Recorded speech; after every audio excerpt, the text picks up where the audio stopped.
أكبر الله أكبر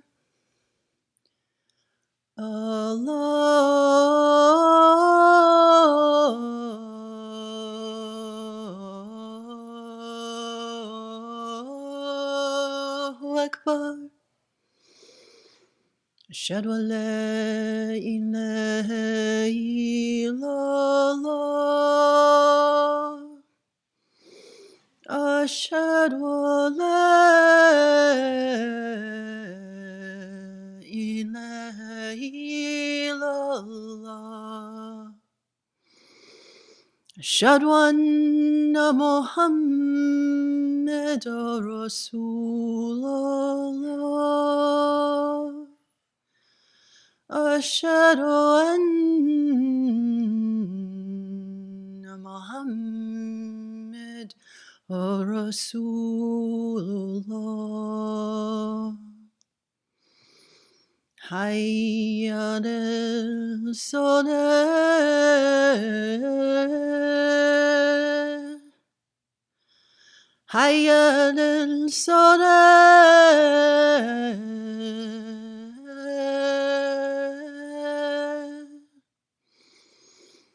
حي على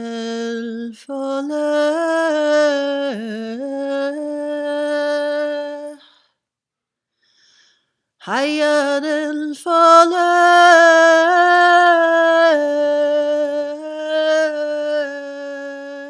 الفلاح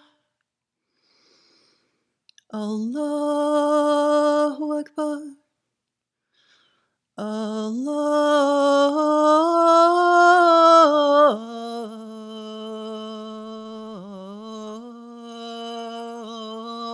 الله أكبر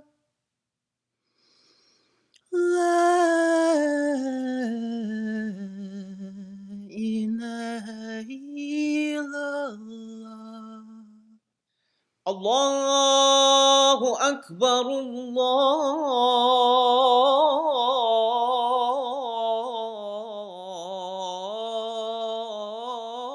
الله أكبر أشهد أن لا إله إلا الله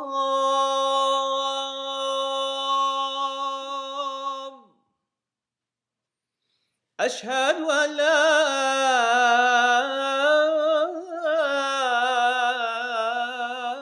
إله إلا الله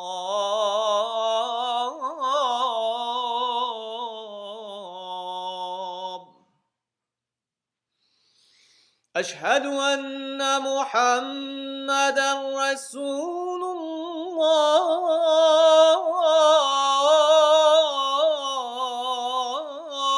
الله أشهد أن محمدًا رسول الله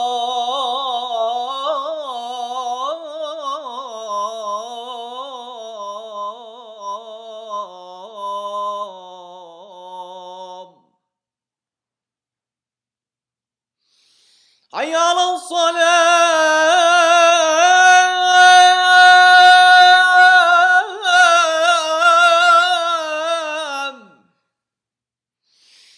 حي على الصلاة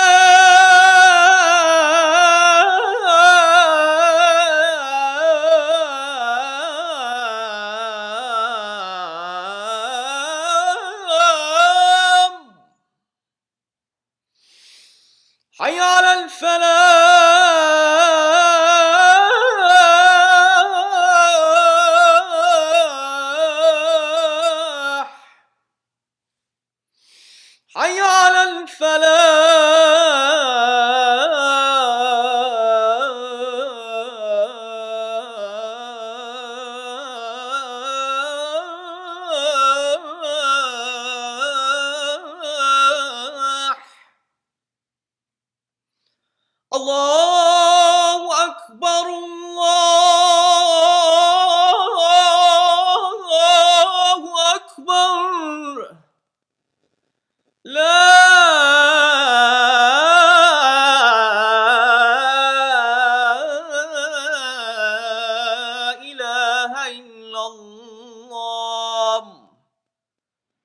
وصلى الله على سيدنا محمد وعلى آل سيدنا محمد وسلم. بسم الله الرحمن الرحيم. والحمد لله رب العالمين، وسبحان الله العلي العظيم. نشهد أن لا إله إلا الله وحده لا شريك له، ونشهد أن محمد رسول الله. اللهم صل وسلم وبارك على الحبيب المصطفى النبي الأمين المرسل رحمة للعالمين، وعلى آله الأطهار الميامين، وعلى أصحابه المختارين، وعلى من اتبعه بإحسان إلى يوم الدين.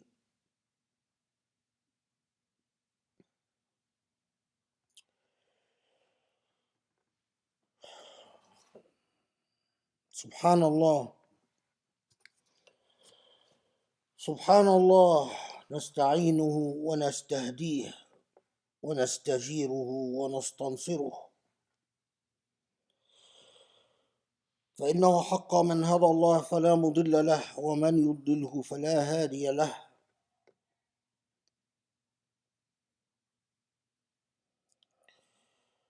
اللهم يا رب، سبحانك تقضي ولا يقضى عليك، وإنه يا ربنا لا يذل من واليت ولا يعز من عاديت. تباركت يا ربنا وتعاليت. نستغفرك يا رب ونتوب إليك، ونؤمن بك ونتوكل عليك. نشهد أن لا إله إلا أنت. عليك توكلنا وإليك أنبنا،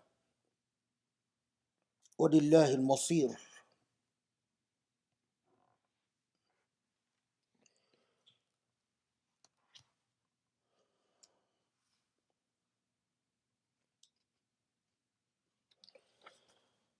Of course, there can be no other topic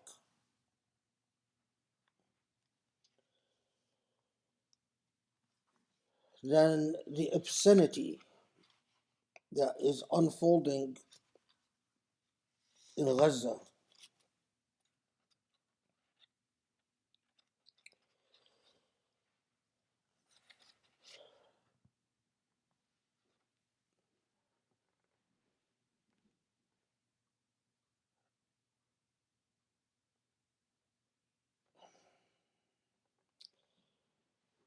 The moral outrage an endless stream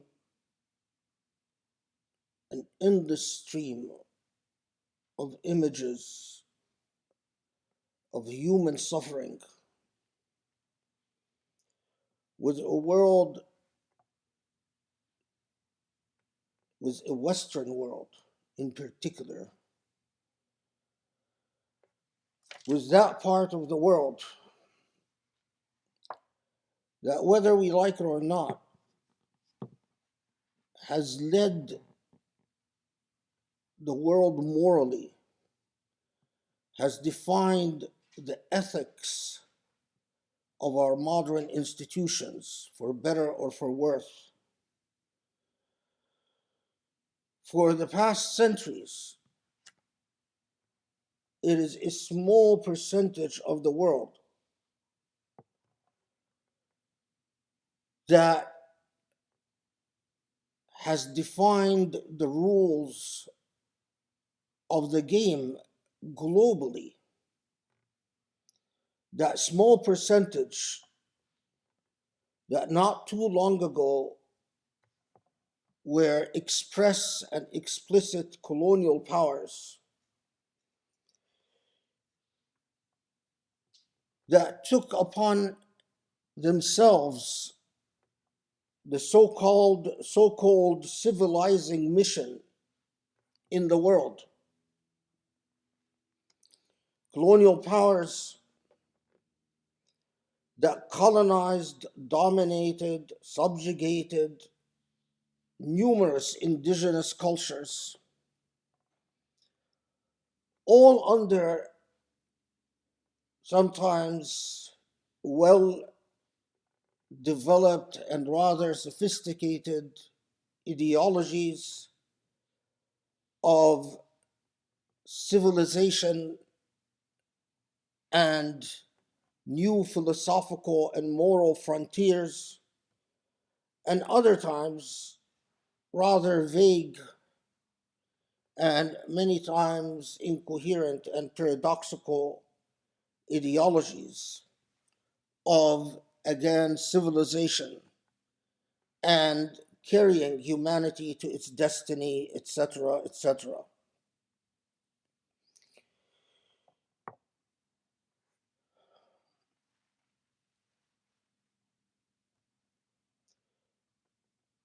That part of the world, for all the different reasons and whatever the reasons, because I don't want to get into that, which colonialism ended formally, continued, however, to define the moral institutions of the world we live in. It was largely a European and American idea to build the United Nations after the League of Nations. Again, it was Europe and the United States that led the effort to draft the UN Charter, the basic constitutional organizing document for the world that we live in today. It is with also the same parties that, for the most part, defined the rules of the game within the institution of the United Nations. The rules as spelled out by the UN Charter, and again, this part of the world that played the pioneering role in drafting the Geneva Conventions that were supposed to define humanitarian standards in the midst of the most ugly and brutal realities of human beings, and that is a state of war. The very point of the Geneva Conventions and the very point of humanitarian law by the very same nations, the United States and largely Western Europe, for the most part, for the critical part, for all the parts that matter, the Geneva Conventions were supposed to be an acknowledgement that wars in which human beings indulge in zero-sum games, in which powerful parties vow to fight till victory at any price and at any cost, or regardless of the price and regardless of the cost, are fundamentally immoral wars. That was the stark realization that when nations decide that they've been wronged and vow to fight until total victory, until they obtain the complete submission of their foe, their enemy, that the sheer human cost in doing so is so obscene that it is unacceptable.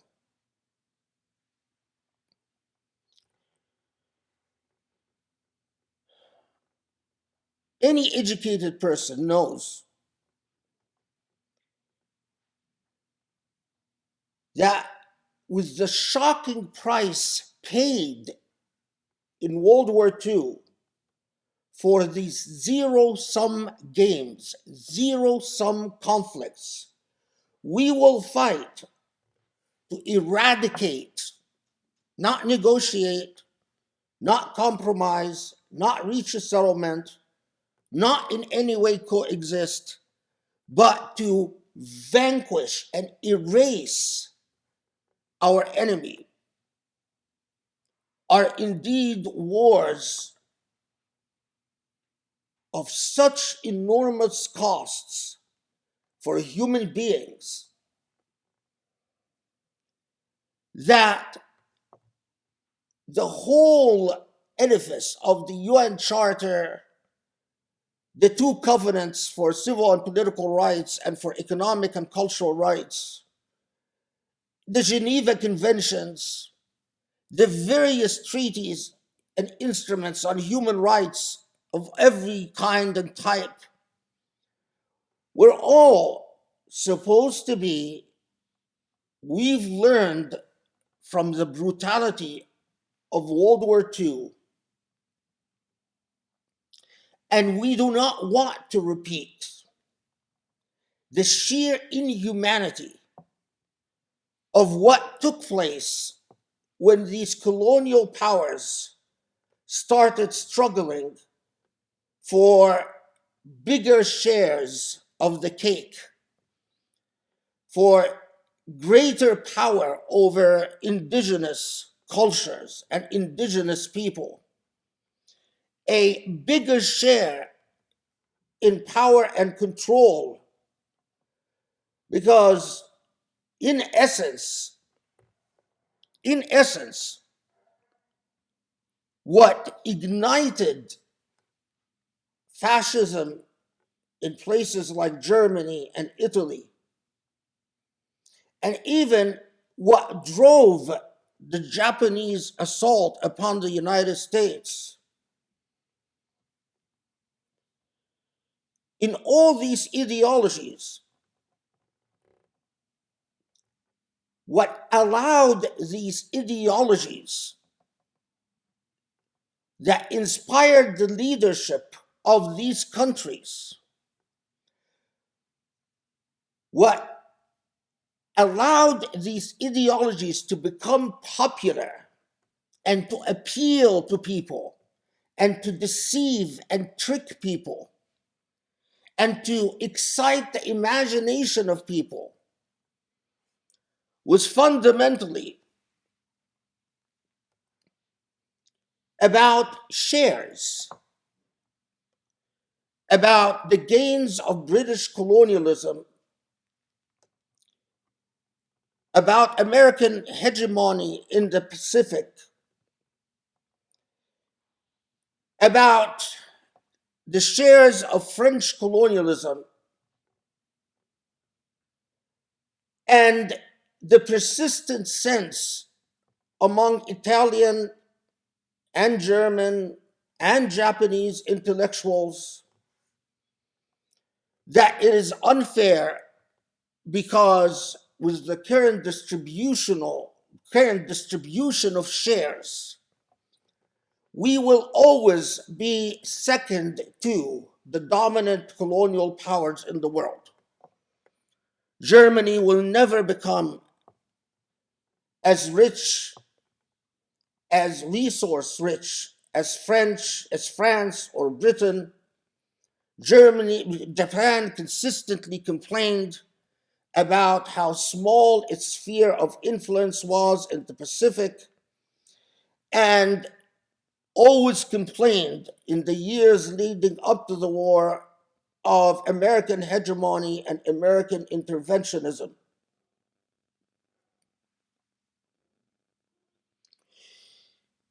The point is that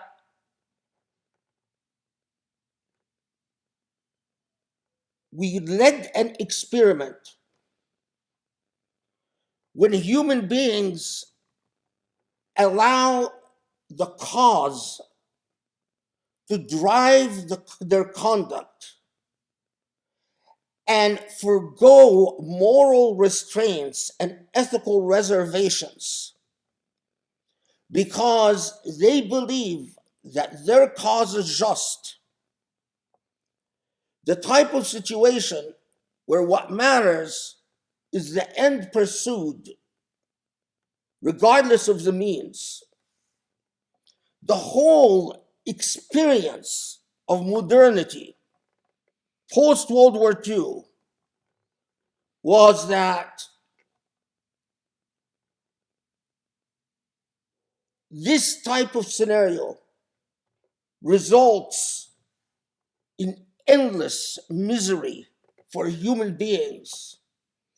Precisely that these types of wars, just in terms of their collateral damage and harm and suffering, are unbearable, leave alone undesirable, but simply unbearable. Now, so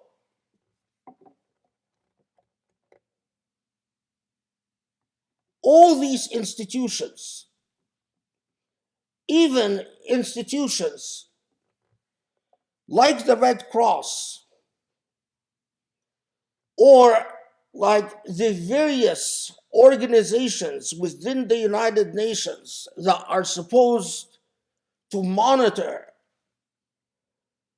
the legality of state conduct, is all premised on the idea that we are not going to repeat the mistake of saying a just cause, assuming the existence of a just cause, will not again justify any means.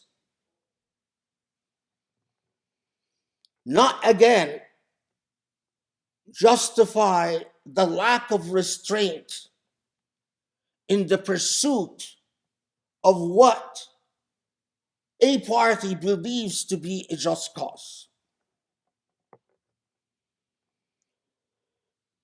This is so critical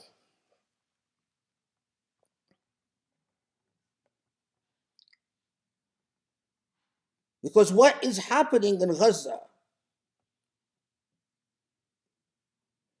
is that Muslims wake up, and especially these recent generations that have not experienced 1948, generations that know very little about 1967, generations that have no real memory of the ethnic cleansing that took place in Palestine, and no real memory of even the legacy of colonialism and what it means. We wake up today with a world in which the very same powers that created the institutions of normative morality in our modern world seem to be intent on betraying every principle they crafted and supported since World War II. This is the reality that Muslims wake up to and are waking up to today. Let's go back and let's take a step back.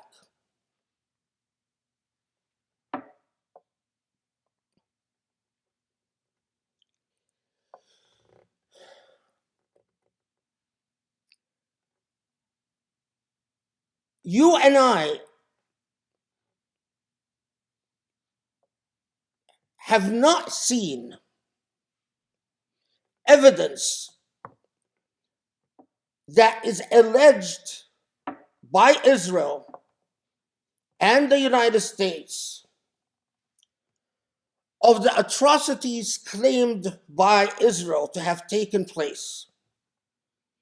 You and I have not seen murdered Israeli babies, whether decapitated or not.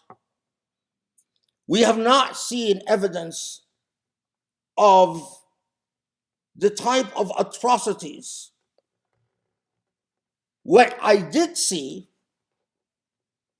what is evidence that would lead me to believe that Palestinian fighters shot and killed unarmed Israelis who were not wearing military fatigue. In other words, they were wearing civilian clothes, which is clearly a violation of the rules of war. And that would be a war crime, in fact, if these people were civilians. And if Hamas fighters shot them in cold blood, that's a clear violation. But as I have said repeatedly, the way that we ascertain facts on the ground when you have allegations of atrocities being committed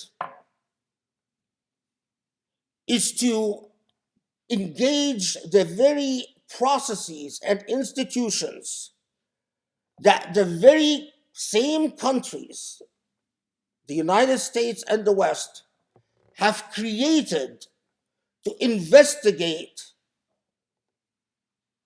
the claims of such atrocities taking place.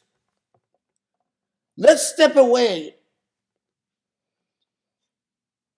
There are claims that Burma committed a genocide against Muslims. There are institutions to investigate this claim, to ascertain the facts. But imagine a world in which there is actually a powerful Muslim country that can act the way Israel acts, or that can act the way the United States acts. And imagine that without an investigation, without any verification, without resort to any process, simply on the basis of journalistic evidence and the oral testimony of survivors, that Muslim country decides to send Burma a message and proceeds to bombard Burma to a pulp.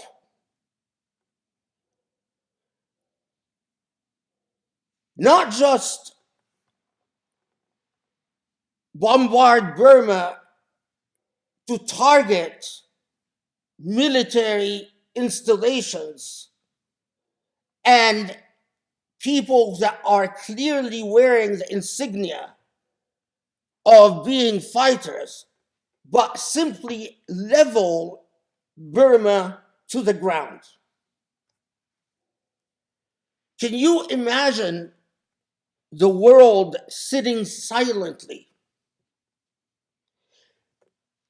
Let's pretend that there is a very powerful Muslim country in the world we live in.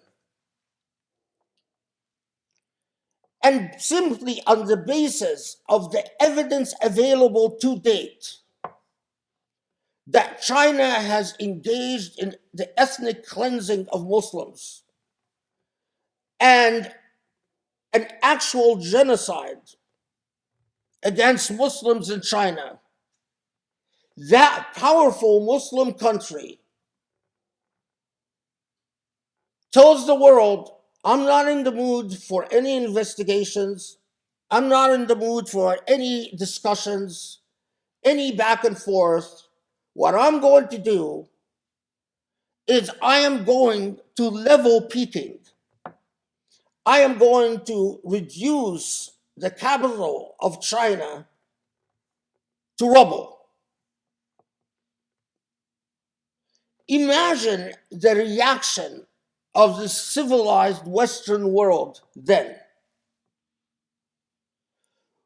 Why even go this far?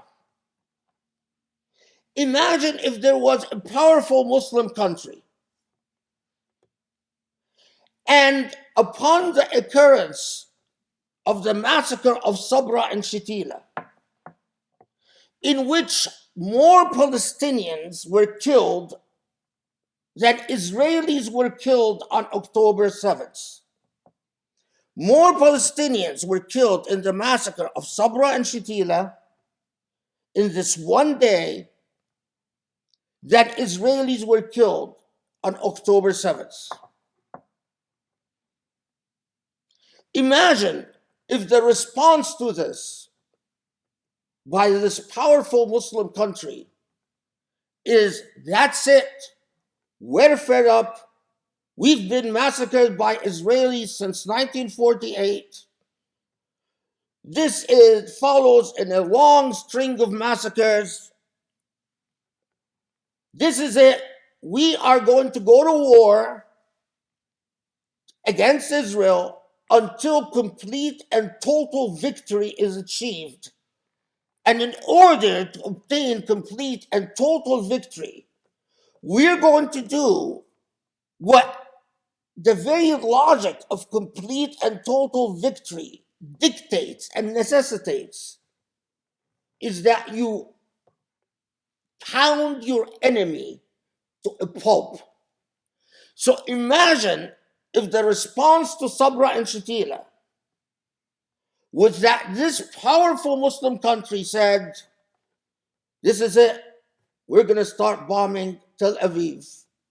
We're going to start bombing Israeli cities until we level everything that we think is of potentially military significance. Imagine the reaction of the world then. To be very clear, even when Sabra and Shatila took place, even when this massacre took place, every militant response to the massacre was condemned by the West. And I remember these days very well. And the response was always, you can't punish Israelis for what Sharon did. Sharon doesn't represent the Israeli people.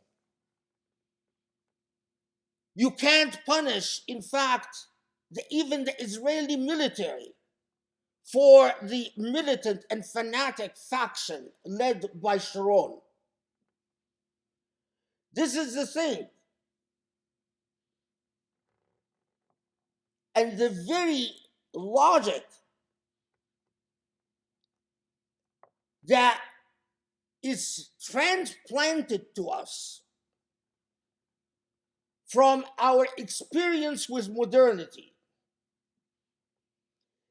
is that the claim of civilization is founded on the power of distinction.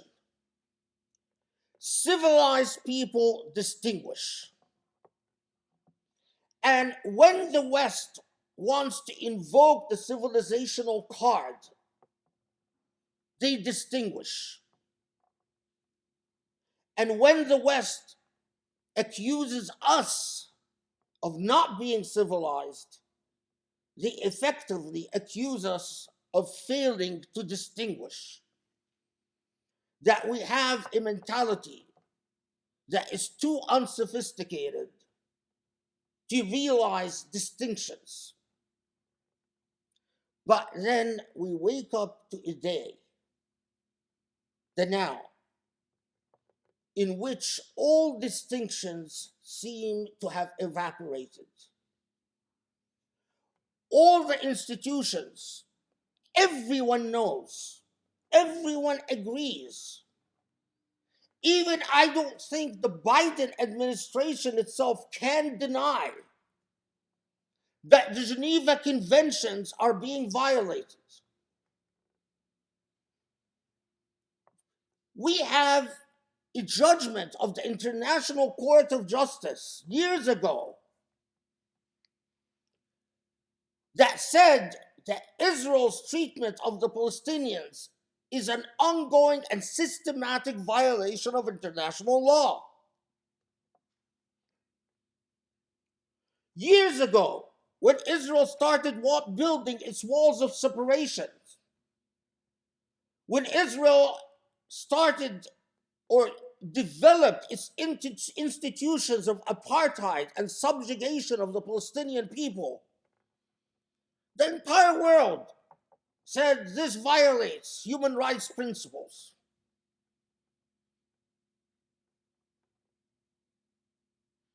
Let's fully realize what is taking place.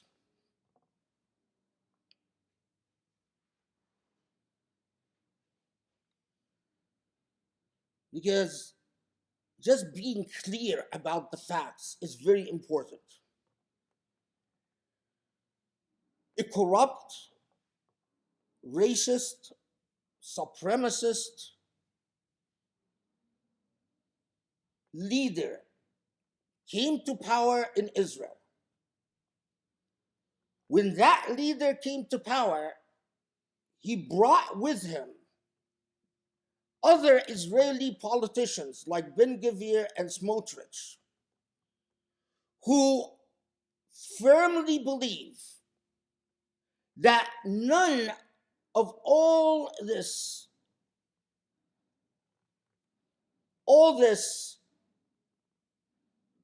decorum of the institutions of modern international law, people like Ben Gvir and Smotrich are on record saying we have no regard for what the Geneva Conventions or what the Universal Declaration of Human Rights says, or what any of the rules of international law say when it comes to our conflict with Arabs and Muslims. They are on numerous times on record saying that. As far as we're concerned, we can bomb Syria as many times as we want. We can bomb Iran as many times as we want. We can bomb Lebanon as many times as we want. If the Egyptians don't obey us and play and follow what we tell them, we'll bomb the Egyptians. We can displace the Palestinian population. We can ethnically cleanse. Any and all of that, it doesn't matter, because we don't believe in all these nice institutions that were built after World War II. Now, that same government,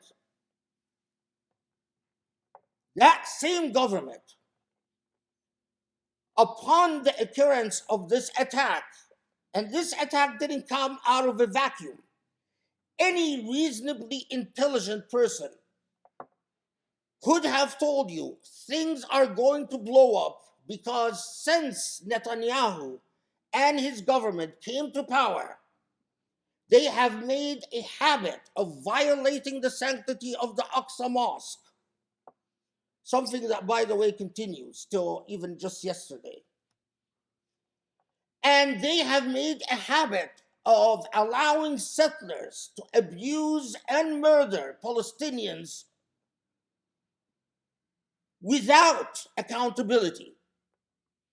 And they pretty much given the IDF a blank card to kill as many Palestinians as they wish, making it very clear that no Israeli military is going to be held to account for killing a Palestinian or maiming a Palestinian.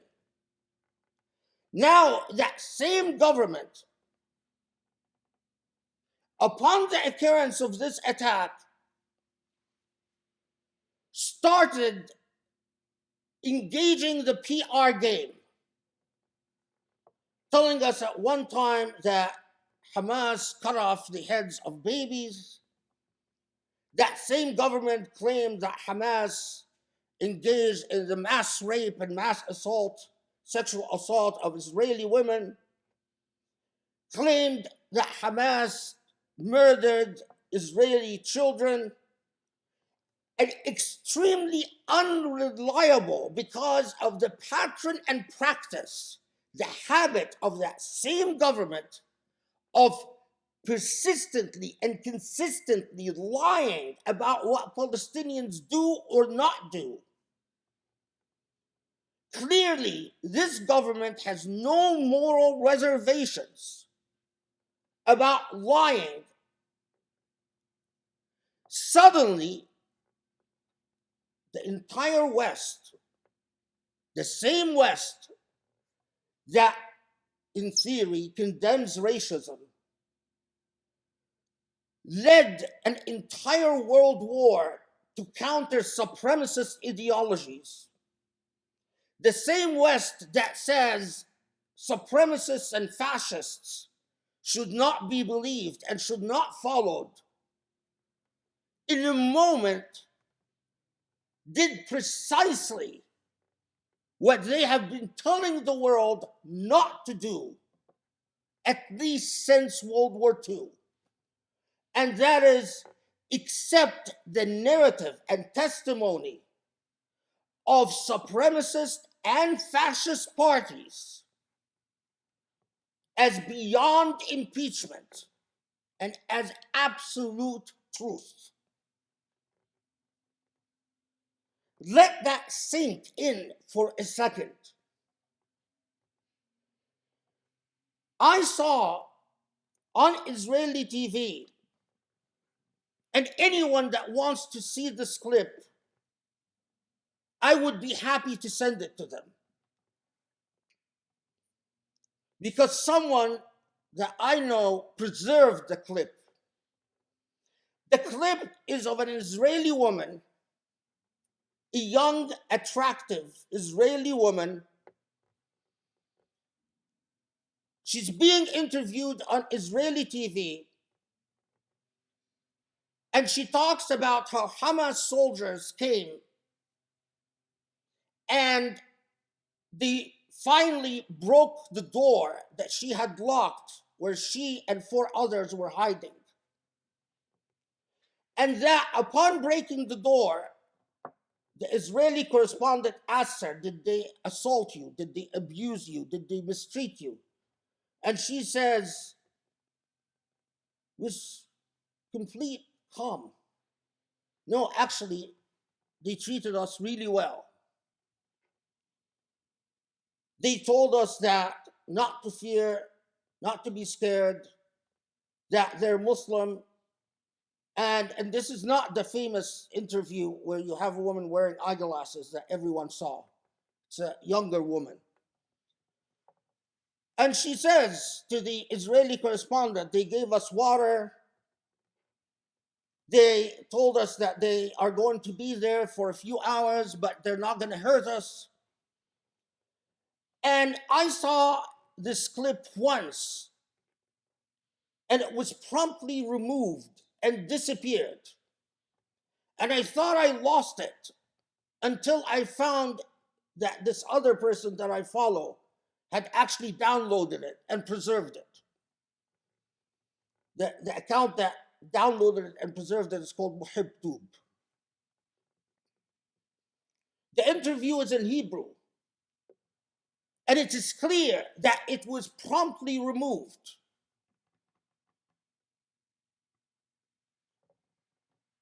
All I'm saying is you cannot trust, in the same way that I won't believe Hamas blindly when it says it did X or Y or Z. You cannot trust blindly a source like the Netanyahu government, a source with a clear track record of hatred against Palestinians and Arabs and persistent lies. Nevertheless, nevertheless, even if we assume, and this is a critical point, for the sake of argument, let's assume that indeed Hamas committed all the atrocities which we accused Hamas of committing, although not one video of an Israeli child, murdered Israeli child, was produced. Every picture in which Israel or Israeli supporters claimed these are Israeli children, it turned out to be Palestinian children who were in the pictures. Anyway, let's assume, let's assume that Hamas committed all the atrocities that Israel indeed accuses Hamas of committing. The very logic of human rights, the very logic of humanitarian law, the very logic of the institutions, the normative institutions that were built after World War II, say that just because your enemy is a criminal, it doesn't mean that you can be a criminal as well. That's the whole, that was support. Millions of people died in World War II. Millions upon millions of people lost their lives in World War II just so humanity can learn this lesson. If you meet evil with evil, all that remains on the face of this earth is evil. The whole edifice of the Geneva Conventions and the UN Charter and everything else is that no more, no longer will we engage in the equations of colonialism. What are the equations of colonialism? This is the precise scenario that took place throughout the colonial era. European settlers go somewhere. European settlers are assaulted, murdered, raped, mutilated by what European settlers call barbarians, meaning indigenous people. Whether this took place in South America or in North America or Africa or Asia, it was always the same precise equation. European settlers are assaulted by natives. Natives are barbarians. So what does the equation dictate? Colonialism comes in and wipes out the natives, punishes the assault against the colonizer through total victory. Through total victory. The very logic of total victory was a genocidal logic.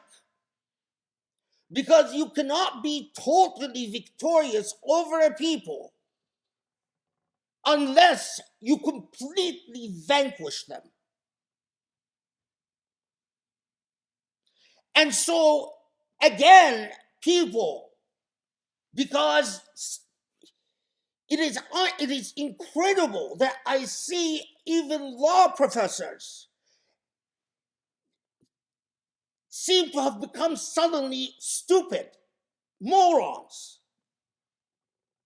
The very logic of the institutions of human rights and humanitarian law is that no more. A wrong cannot justify genocides. A genocide cannot be countered with another genocide. Just because you suffered a genocide, it doesn't mean you have the right to commit a genocide. So the very logic of modern institutions of morality and normativity of law is that there are rules even when you have a completely just cause on your side.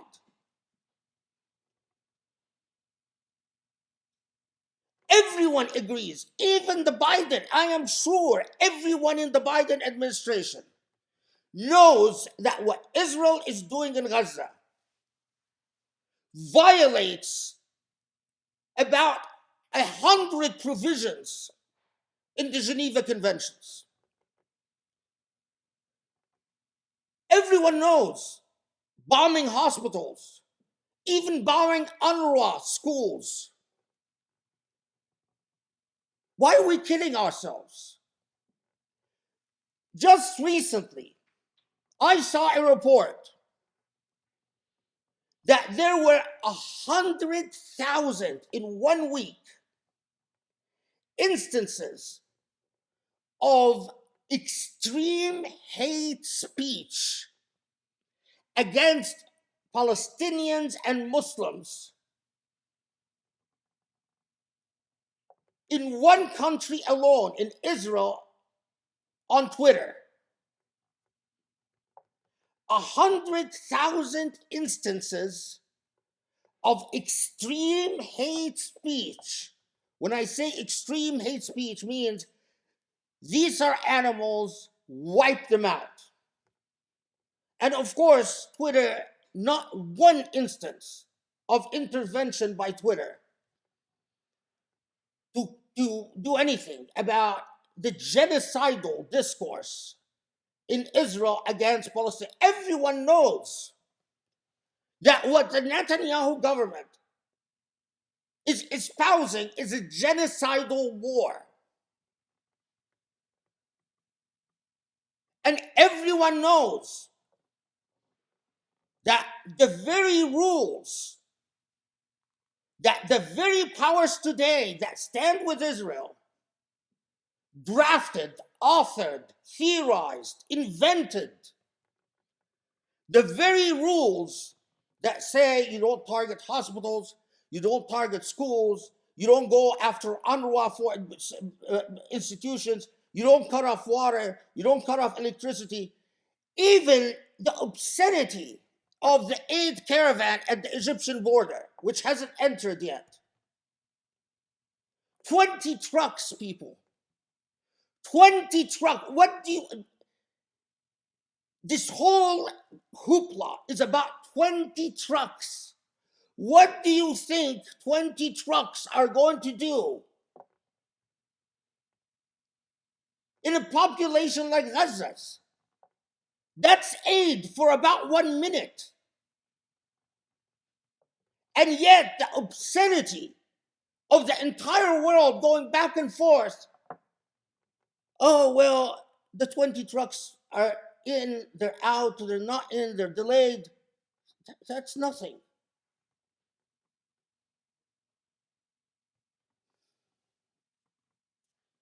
Now,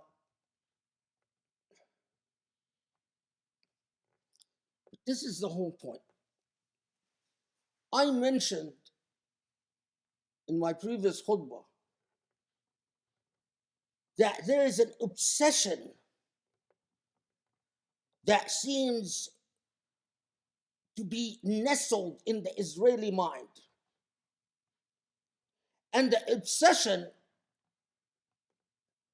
is that we have defeated the Palestinians and the Palestinians should have surrendered. That the reason we are not observing the terms of the Oslo Accords is because why should we give terms to a people we've defeated? Astoundingly, when you listen to what's the name of the Ben Shapiro on the British show, on the Piers Morgan show, when you listen to Ben Shapiro, recently Piers Morgan interviewed Ben Shapiro's partner and closest friend, and it blew my mind. What this idiot was talking about is that he's saying since World War II, the West seems like the West have forgotten how to win a war. And the problem is that since World War II, we don't fight to win. And he cited Vietnam, Afghanistan, Iraq. This is the same thing I've heard from Ben Shapiro. This is supposed to be your very intelligent, high IQ guy. Do you know what it means to win a total victory? What you are effectively saying, the last time we nuked a country was in World War II in Japan. What we should have done in Vietnam is that in order to achieve total victory, wipe out our enemy. And what we've done wrong in Afghanistan and what we've done wrong in Iraq is that there is an Afghanistan still standing and Iraq still standing. The very logic of total victory that these people are fantasizing about means going back to the paradigms of either victor or vanquished. And the vanquished is like old Talmudic laws of victory, where you put all the men to the sword, you enslave the women, and you bash the heads of babies against trees. What Ben Shapiro and his partner are actually saying, and Piers Morgan is allowing them to say it without even a response, is the absolutely obscene logic of let's go back, but this time allow the Holocaust to take place. This time the Holocaust is not against Jews, but against Muslims. They are bemoaning and decrying that they did not attain a full victory in Afghanistan and Iraq. Meaning what? We should have nuked the Taliban, because that was the only way to attain a complete victory. We should have nuked Iraq so that Iraq loses even its will to live. And for sure, that is what they're saying exactly about Palestine. Wake up, people. This is what they're fantasizing about. We want a complete and total victory. Even Biden says, yes, Hamas has to be wiped out. Do you know what the logic of wiped out means?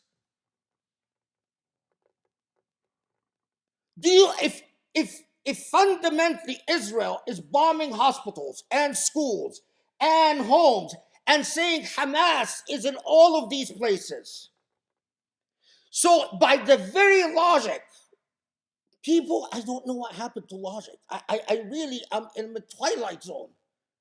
It's like people have ceased to be able to think. If Israel right now is telling us Hamas is in the hospital, is in the school, is in the home, Hamas is in the mosque, okay, in order to wipe out Hamas, as Biden says must happen, how are you going to do that without wiping out the hospital, the mosque, the school? And what happens to the people in the mosque, in the hospital, in the school?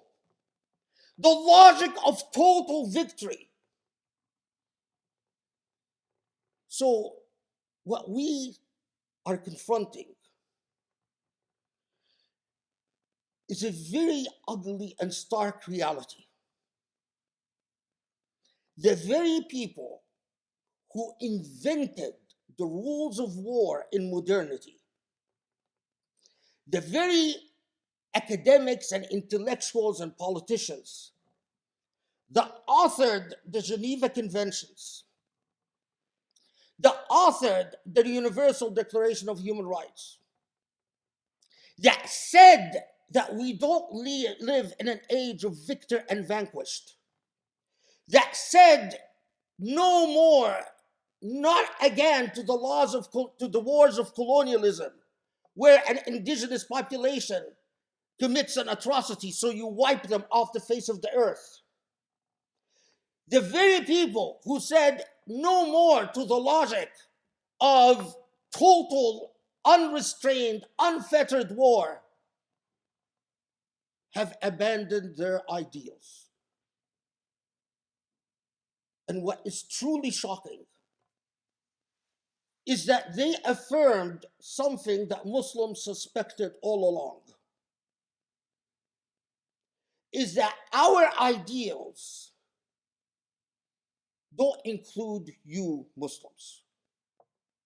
That when it comes to dealing with you Muslims, we are willing to forego our ideals and to forget our ideals and put our ideals to the side. Every politician who supports not that does not support a ceasefire, every politician who is not condemning what Israel is doing, knows fully well that they are trampling upon humanitarian law, human rights law, all the human rights ideals, that they are saying just because Israel was wronged, Israel can become medieval again. And we are allowing a medieval exception when it comes to Muslims. When it comes to Muslims, go medieval on them. Do the medieval thing. Do the Taurati, the Talmudic thing of obliterating your enemy.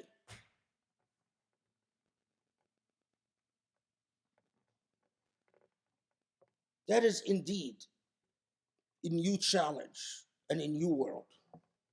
أقول قولي هذا وأستغفر الله لي ولكم. أسأل الله يستجب لكم. بسم الله الرحمن الرحيم. الحمد لله رب العالمين وسبحان الله العلي العظيم. اللهم صل وسلم وبارك على محمد وعلى آله وأصحابه ومن تبعوا بإحسان إلى يوم الدين. When I say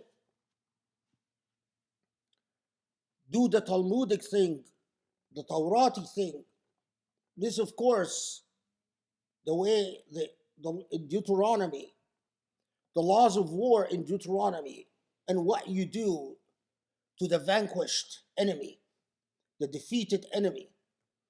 Something that through the hard work of Jewish moralists and Jewish ethical theologians was reinterpreted, rearticulated,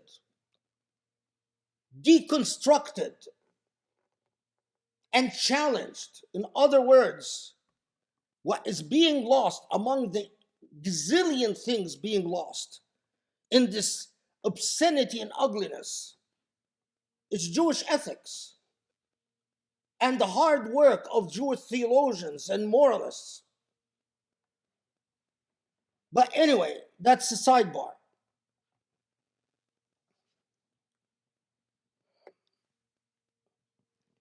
Okay,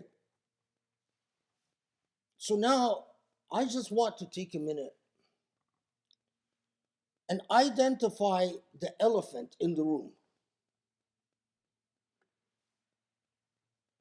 The elephant in the room, without a shadow of a doubt, is not the fact that the West has decided to betray its own principles, is not even the fact that the West perhaps has never believed in its own principles when it comes to Muslims. The elephant in the room is not the fact that the world, the so-called civilized, democratic world, is not even that it is abandoning all what it claimed to have believed in and adhered to and adopted since World War II. The elephant in the room is Muslim weakness. How weak and vulnerable we are.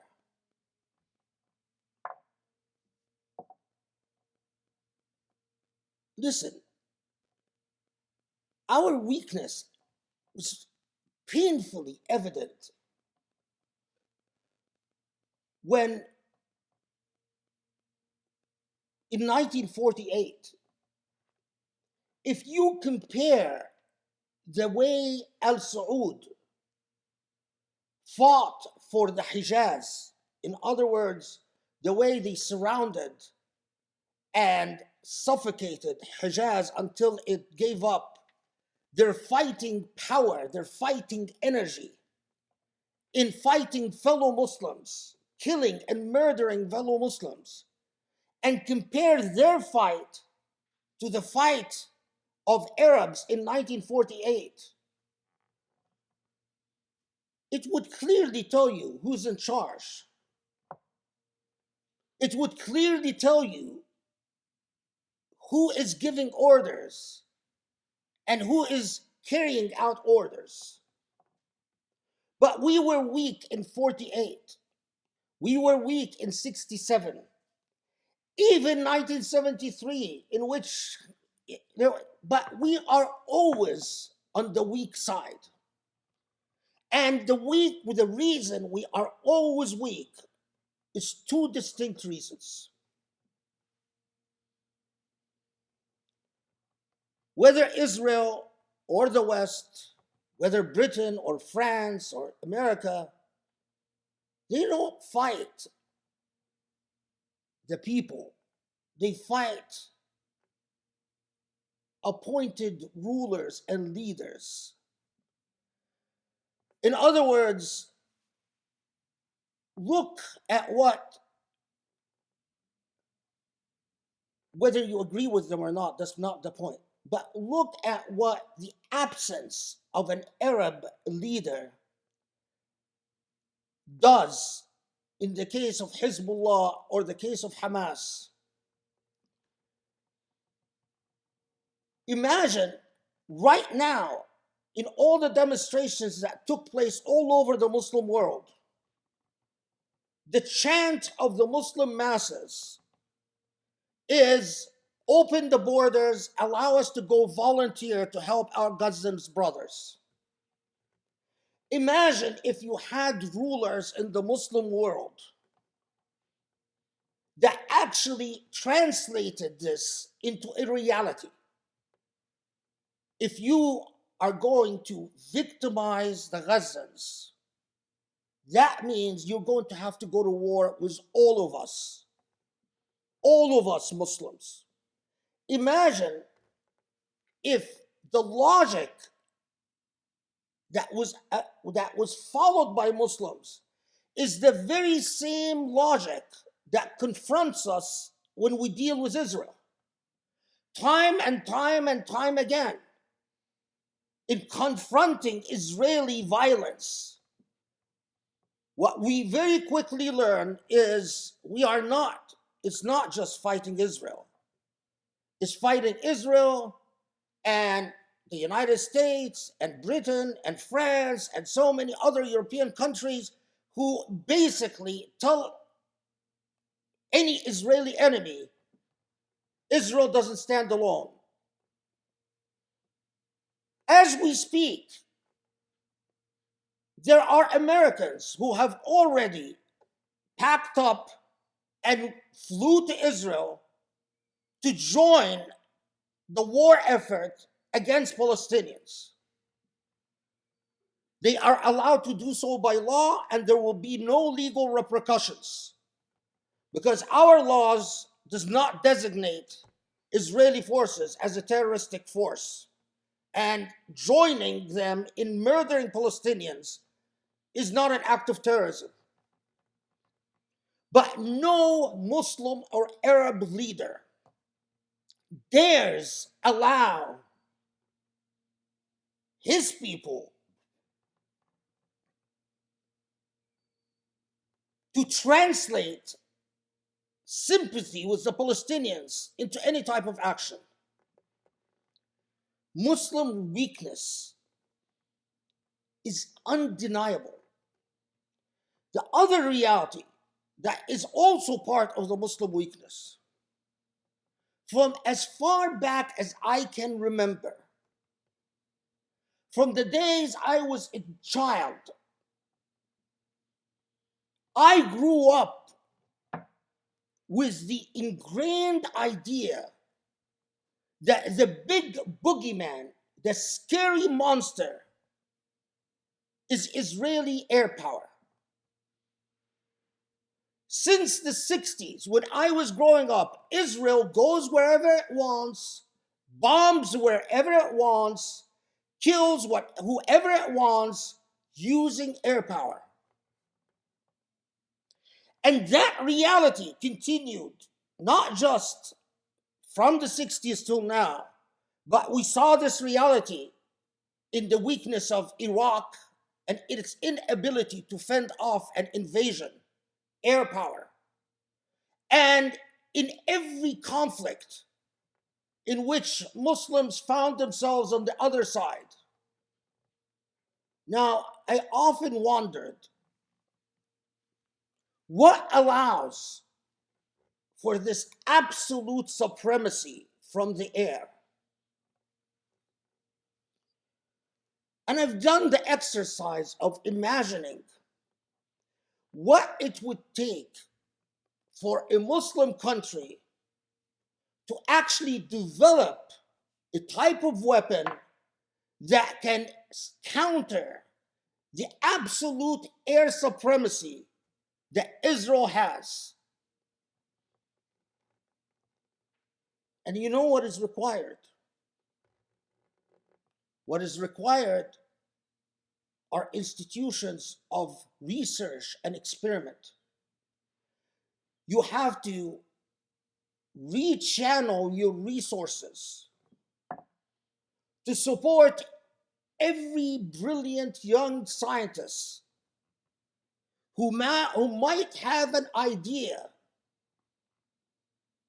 that would lead to the scientific advancement and progress that would lead us to know how to prevent an airplane from bombing Muslims with impunity.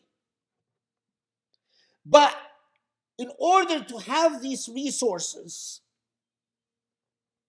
you need to fund research, 90% of which will lead to nothing, because that's the nature of scientific research.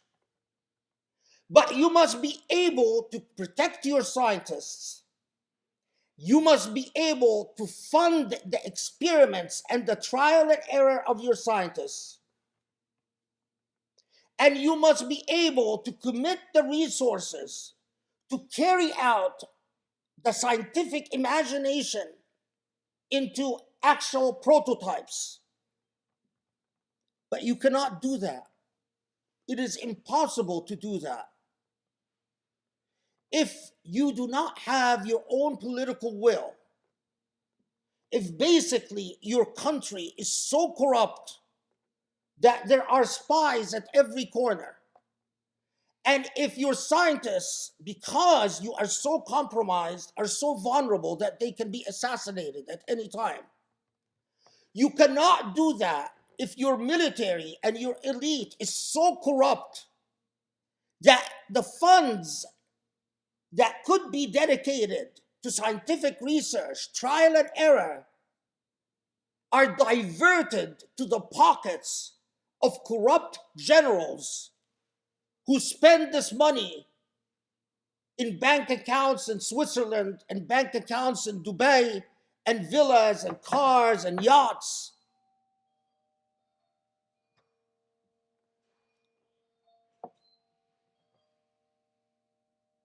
It is a complete whole. Muslim rulers, authoritarian dictators that do not represent their people are the ailment for our weakness. Because it is impossible with this type of leadership to even start down the road that would provide some counterbalance that would actually be a favor to Europe in restoring its rationality, in quenching the insanity of bloodlust. In other words, when the powerful is met with counterpower, the powerful often calm down, pause, and think, rather than just unleashing their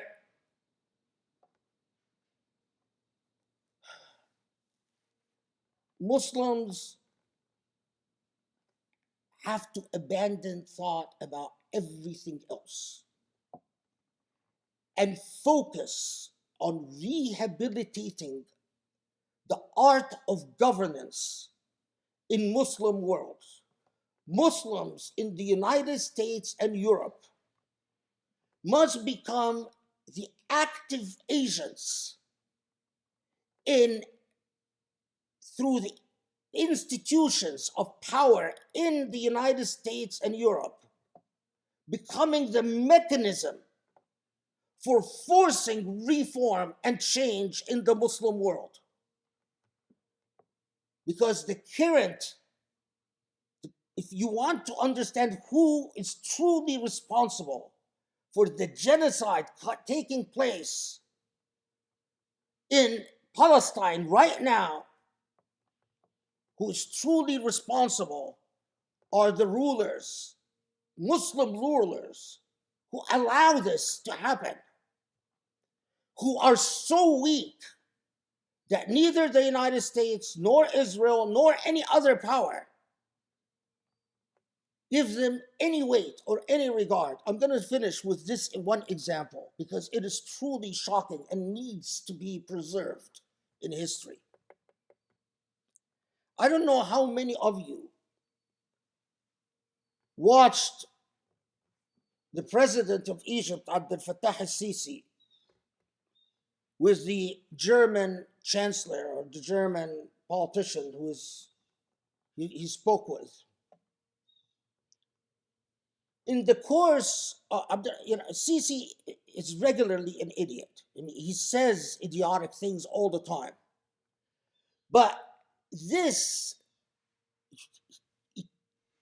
it really shows the quality of the types of people who rule over Muslim populations.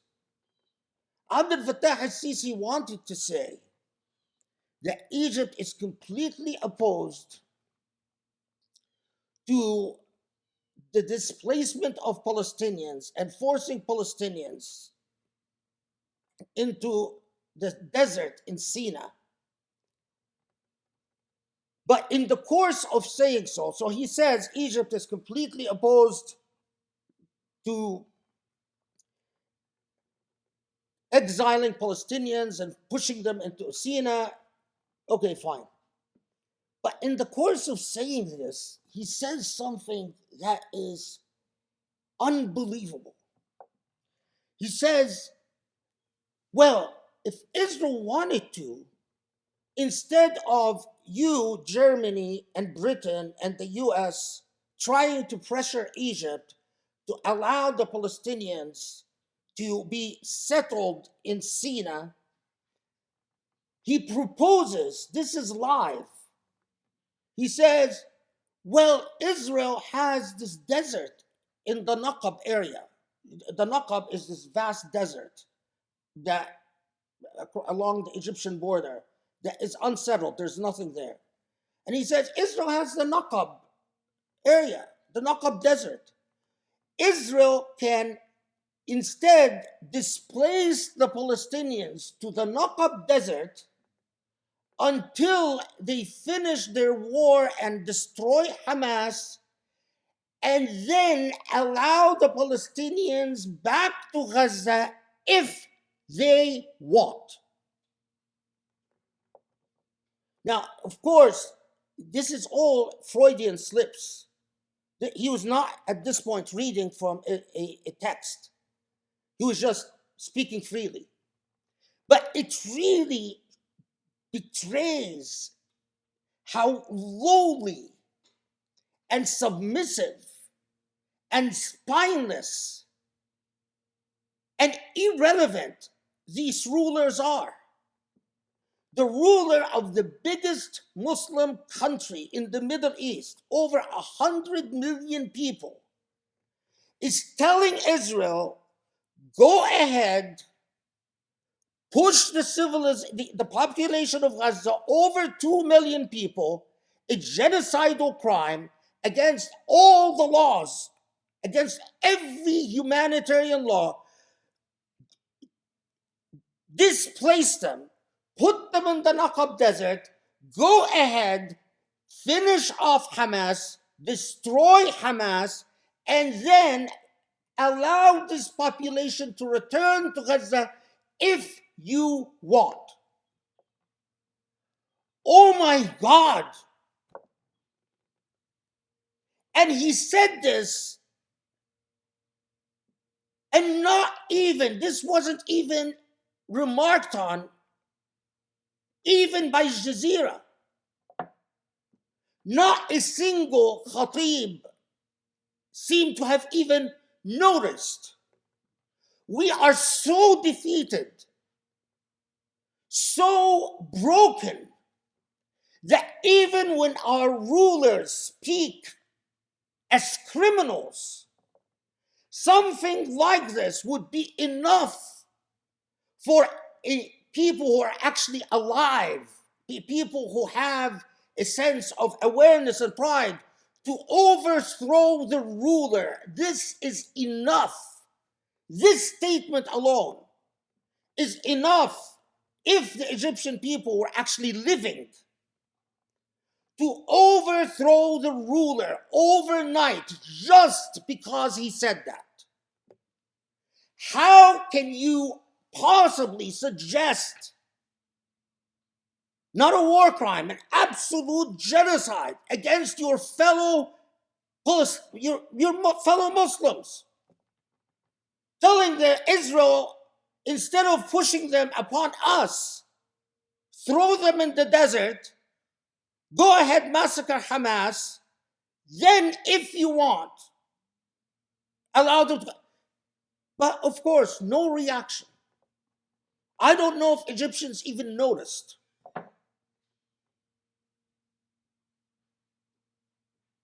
Any real Muslim that wants to find solutions for our ummah must confront the reality of how dead we are.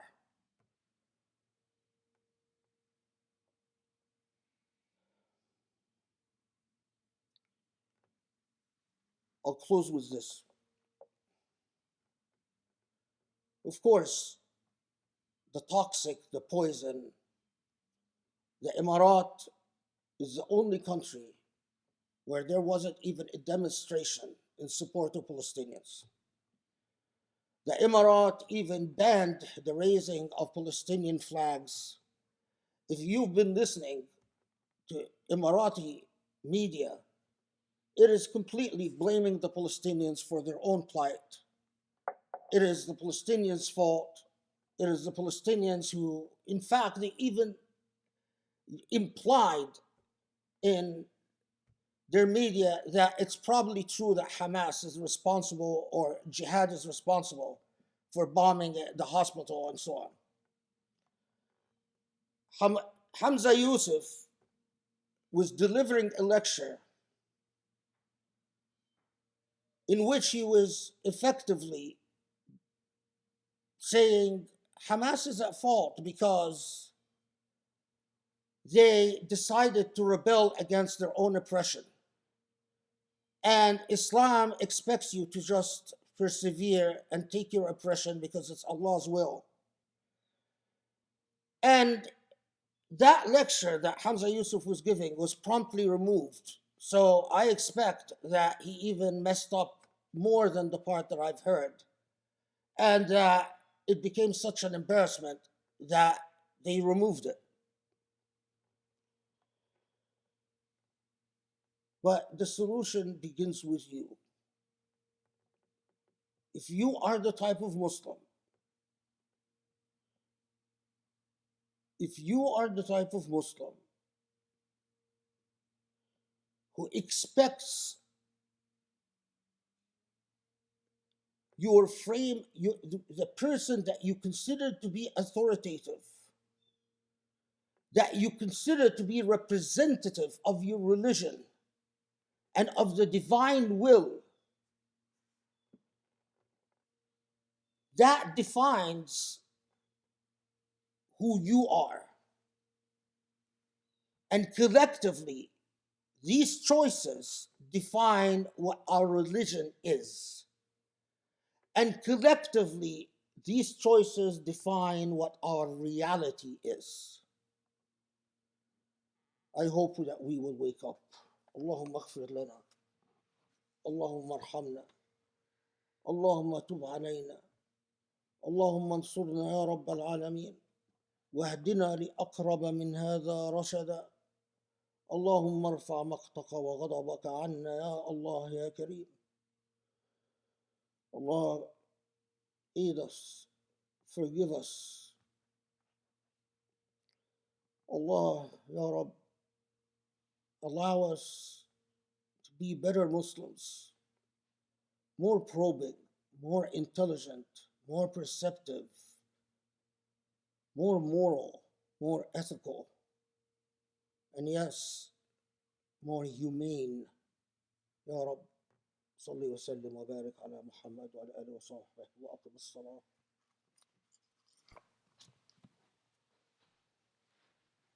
الله أكبر الله أكبر. أشهد أن لا إله إلا الله.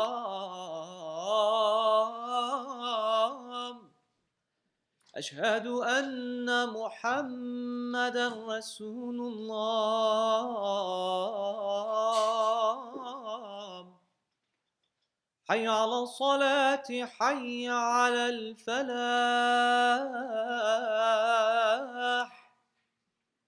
قد قامت الصلاة قد قامت الصلاة.